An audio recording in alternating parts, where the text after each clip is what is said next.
OCD होने पर क्या करें। नमस्कार साथियों, आज हम बात करेंगे उन पेशेंट्स के बारे में जो दिमागी बीमारी जिसका नाम है ओसीडी यानी कि ऑब्सेसिव कंपल्सिव डिसऑर्डर इससे जूझ रहे होते हैं।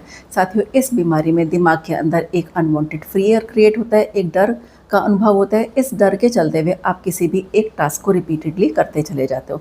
जैसे मैं आपको एक एग्जांपल कोट करती हूँ। एक पेशेंट मेरे पास आई थी, उनको फियर ऑफ जर्म्स था, यानी कीटाणुओं को उनको बहुत ज़्यादा वहम था। इसके चलते हुए उन्होंने हाथ इतना धोया कि हाथों की स्किन तक भी उनकी डैमेज हो गई और घर के बहुत सारे सामान जो नहीं धोने चाहिए थे उन्होंने धो दिए और उन सामानों का भी डैमेज हुआ। ऐसे केसेस में हम पेशेंट से बैठ के प्रॉपर केस रिकॉर्ड बनाते हैं, प्रॉपर केस एनालाइज करके उनका ट्रीटमेंट स्टार्ट करते हैं। लेकिन एक दवाई जिसने हमें पेशेंट को रिलैक्स करने में काफ़ी बेनिफिट दिए, इस दवाई का नाम है लिथियम ब्रोम 30 पोटेंसी।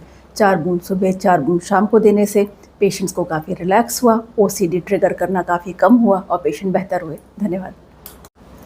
ओसीडी होने पर क्या करें। नमस्कार साथियों, आज हम बात करेंगे उन पेशेंट्स के बारे में जो दिमागी बीमारी जिसका नाम है ओसीडी यानी कि ऑब्सेसिव कंपल्सिव डिसऑर्डर इससे जूझ रहे होते हैं।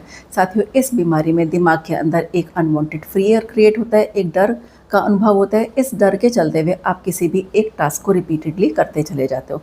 जैसे मैं आपको एक एग्जांपल कोट करती हूँ। एक पेशेंट मेरे पास आई थी, उनको फियर ऑफ जर्म्स था, यानी कीटाणुओं को उनको बहुत ज़्यादा वहम था। इसके चलते हुए उन्होंने हाथ इतना धोया कि हाथों की स्किन तक भी उनकी डैमेज हो गई और घर के बहुत सारे सामान जो नहीं धोने चाहिए थे उन्होंने धो दिए और उन सामानों का भी डैमेज हुआ।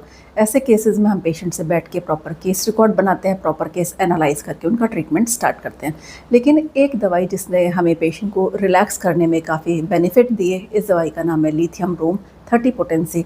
4 बूंद सुबह 4 बूंद शाम को देने से पेशेंट्स को काफ़ी रिलैक्स हुआ, ओसीडी ट्रिगर करना काफ़ी कम हुआ और पेशेंट बेहतर हुए। धन्यवाद।